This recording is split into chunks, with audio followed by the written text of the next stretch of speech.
Joan Abelló Prat va ser un artista i col·leccionista d'art que, al llarg de la seva vida, anhelà la creació d'un museu on atresoraria tota la seva obra i col·lecció per posar-la a l'abast de la seva ciutat natal i els seus ciutadans.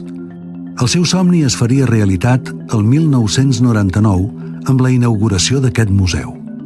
Anys més tard, a tocar del museu, s'inaugurà la Casa del Pintor. La Casa del Pintor és l'ànima de l'Abelló col·leccionista i el lloc on va néixer. Actualment està formada per un total d'11 cases adjacents que va comprar al llarg de la seva vida per poder-hi allotjar la seva extensa i rica col·lecció. El coneixement de la biografia i la personalitat de Joan Abelló són fonamentals per entendre l'origen, l'evolució i les característiques de la seva col·lecció. Una col·lecció feta d'una manera apassionada i obcecada, inspirada pel desig interior d'Abelló d'aconseguir, posseir i preservar tot allò que li agradava.